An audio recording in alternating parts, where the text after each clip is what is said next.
I recently had a collab with Flextail, and in that video I said this: do not inflate a sleeping mat with your mouth. This adds moisture to the inside of the sleeping mat, which lowers its ability to keep you warm and over time can lead to mold growth. For me it seemed only logical because of course mold will develop in a closed off, damp environment with a lot of bacteria coming out from your breath. But many of you corrected me in the comments saying that it's a myth that has been busted. So I did quite a bit of research on this, and here's the main takeaway. I didn't find a single picture or video that actually showed mold inside of the sleeping mat. The only picture or video evidence of mold that I found was mold growing outside of the mat from storing it damp, or from people who thought that there was mold growing inside of the mat, but in reality it was just the reflective coating flaking off that was looking like mold when you put it against light. So unless someone sends me an actual photo or video with a cut open sleeping mat that has mold growing inside of it, I'm going to go ahead and say that I made a mistake, and blowing up an inflatable sleeping mat with your mouth does not encourage mold growth, at least not based on current evidence. I've seen quite a few people saying that sleeping with no clothing or only with the base layers is warmer. Their thinking is that this warms up the sleeping bag and makes you feel warmer. But that's not really how sleeping bags work. They work by creating an air barrier between the cold air and the warm air. And this helps with preventing the warm air that's coming out from your body to escape out to the outside, and from the cold air that's outside from going into the sleeping bag. By warming up the sleeping bag, you're just needlessly losing your body heat. The reality is that the more layers that you'll be wearing underneath the sleeping bag, the warmer you'll be. Of course, as long as they aren't restrictive and they aren't restricting your blood flow. So you know these $20 emergency shelters that you can find on Amazon? Well, the myth is that they'll protect you in case you have an emergency. Most of them are essentially a tube of Mylar film that you set up as a triangle with an open end on either side. I've done quite a bit of research on them, and pretty much everyone who has slept in one, who has actually tried to build one and sleep in one, has said that they're essentially useless. The main problem with them is that they cause a lot of condensation, especially if it's raining outside. And even though you'll be a bit warmer, maybe 1, 2, 3 degrees warmer, you'll be wet from touching the walls of the tent. They're also incredibly hard to set up right. They'll rip very easily, and realistically they won't stand up to any serious winds. So what you should do instead is carry 1 or even 2 emergency blankets if you want to feel extra safe, and in an emergency situation just wrap yourself in it to retain your body heat. They're much lighter, they're also smaller. 2 of them will probably take up less space than an emergency shelter, and they also work better.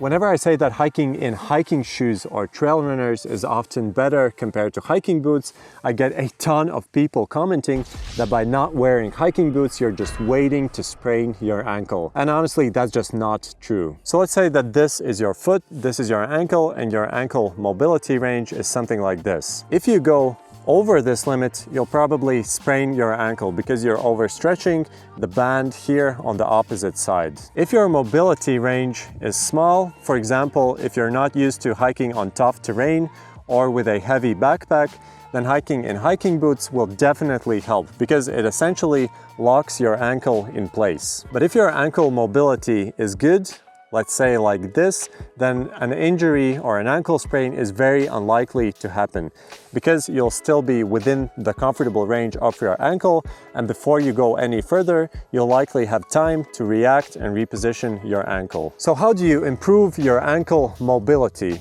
Well, first of all, not by hiking in hiking boots because they restrict your ankle and they don't stretch at all. And secondly, by doing various stretches to improve the range of these bands in your ankles. Doing strength training exercises for your legs also helps because it improves your overall balance and it reduces the chances of you slipping and spraining your ankle in the first place. Myself, I haven't sprained my ankle for probably years, hiking almost exclusively in trail runners. Unless you have some kind of health condition or injury, I would say that pretty much anyone can transition into hiking in hiking shoes or trail runners without causing any ankle sprains or any other injuries if you do it gradually over time and you also do some ankle stretching.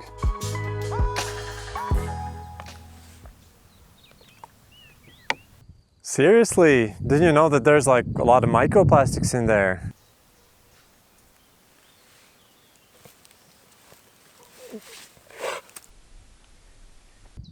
Told you. Whenever I say that I'm using regular water bottles for storing all of my water when hiking, I get a ton of people commenting that I'm either ruining the earth for using disposable water bottles or that I'm ruining my own health because they contain a lot of microplastics. But how many microplastics actually are there, and are they really that toxic for you? Unfortunately, there aren't a lot of studies on this, but I did find one study that found that yes, reusing disposable water bottles do contain more microplastics inside of them, especially from screwing and unscrewing the water bottle cap. Another study found out that reusable water bottles like Nalgene and similar ones release even more microplastics compared to single-use water bottles, and they also may leach more chemicals into the water. So the only real solution is to use aluminum or glass water containers, but I personally think that they're too heavy for hiking. Or you can buy a new water bottle whenever you need more water, but obviously that's extremely bad for the environment. So what I do personally is use these single-use disposable water bottles, but only for about 2 weeks, and then I buy a new water bottle. I find that this achieves a good balance between not ingesting too much microplastics, but also not filling up the landfills with too much needless plastic. Honestly, knowing how the media and YouTube works, I think that this is way too overblown. Drinking from a disposable plastic water bottle a few days every year while you're hiking probably won't do you any harm. But of course, I'm not a health expert, and if you're really concerned about that, then maybe try switching to aluminum water containers. In bear country, a lot of people recommend using bear bells, but there aren't any studies that would prove that they actually work. They're essentially small bells that you attach to your backpack, and they make a small sound whenever you're moving. The key idea is that bears and other large animals would hear the sound as you're approaching, and they would move away before encountering you. In one interview, Tom Smith, a well-known bear researcher from the United States, said that he had actually performed some tests to test whether this is true or not, together with some other bear researchers. And what they found out is that bear bells and talking to each other in normal volume don't really have a big effect on bears. They kind of blend in with the rest of the sounds from the environment, and the bears do not really pay that much attention to it. What they found out to be effective was clapping and yelling, because they stand out from the rest of the environment and they signal to the bear that something potentially dangerous is nearby and that they need to move away. So what I do personally is whenever I'm hiking, or especially trail running through overgrown trails that have a lot of bushes and I don't really know what's on the other side of those bushes, is I clap my hands, I say, hey, or I do this, and all of these things help avoid potentially dangerous situations. Compressing down for long periods of time isn't actually as bad as you'd think. That's because down feathers have a natural tendency to bounce back to their original state, even if they've been stored compressed for a very long time. And I'm talking about a really long time, because a lot of people have reported that they've stored their down sleeping bags for years, sometimes even decades, and when they opened them back up and let them rest for a day or two, they lofted up pretty much their previous state, even after decades of being compressed. But there are two things here that play a very big role in this. The first one is the quality of the down, or its fill power. Higher fill powers, usually 800, 850 and up, are made from higher quality down feathers, which are much fluffier. Lower quality down, 750 and below, is usually made from larger feathers that are less fluffy, and they have thicker stalks, which can break if you compress them. When you compress the smaller, fluffier feathers, they do not have a thick stalk,